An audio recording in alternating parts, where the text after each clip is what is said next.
খুনি হাসিনার হাত থেকে বাংলাদেশকে রক্ষা করতে, বাংলাদেশকে ফ্যাসিবাদী আওয়ামী লীগের হাত থেকে মুক্ত করতে আমাদের ভাইরা জীবন দিয়েছিল।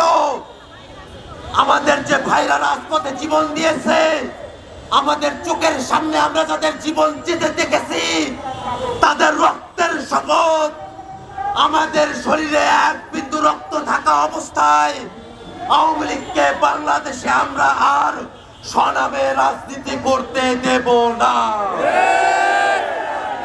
আওয়ামী লীগের ওই নৌকা মার্কা বাংলাদেশের মানচিত্রে শুধু নৌকা ফটো নয়, ওই নৌকা ভেঙে চৌচির হয়ে বঙ্গোপসাগরে ভেসে গিয়েছে।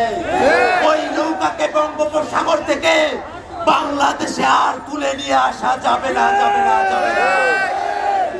বাংলাদেশের মানুষ মুজিববাদী আদর্শের বিরুদ্ধে, এই ফ্যাসিবাদী আদর্শের বিরুদ্ধে তাদের জবান পরিষ্কার করেছে। ওই মুজিববাদী আদর্শের রাজনীতি বাংলাদেশে আর পুনর্বাসিত করার চেষ্টা হতে দেওয়া হবে না। আশ্চর্যের বিষয় হলো 7 মাস পেরিয়ে গেছে, এখনো পর্যন্ত অন্তর্বর্তীকালীন সরকার দল হিসাবে আওয়ামী লীগের ব্যাপারে কোন বিচারিক কার্যক্রম শুরু করে নাই। আজকের এই বিক্ষোভ সমাবেশ থেকে আমরা ঘোষণা করতে চাই, অন্তর্বর্তীকালীন সরকারকে অবিলম্বে দল হিসাবে আওয়ামী লীগকে বিচারের কাঠগড়ায় দাঁড় করাতে হবে। বাংলাদেশে আওয়ামী লীগের নামে কোন সাংগঠনিক, কোন রাজনৈতিক কার্যক্রম চলতে দেওয়া যাবে না। আওয়ামী লীগের নিবন্ধন অল্প সময়ের মধ্যেই বাতিল ঘোষণা করতে হবে। আওয়ামী লীগের নিবন্ধন যদি বাতিল করা না হয়, এই ছাত্র জনতা আবার রাজপথে এসে আওয়ামী লীগের নিবন্ধন বাতিল করিয়েই ছাড়বেন। সংগ্রামী উপস্থিতি,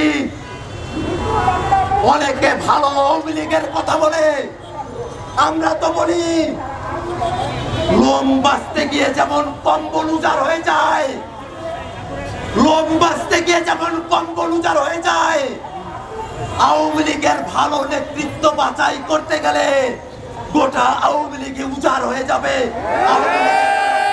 নেতৃত্ব নাই। যে আওয়ামী লীগ এখনো পর্যন্ত বাংলাদেশে যে গণহত্যাগুলো চালিয়েছে, পিলখানা হত্যাকাণ্ড,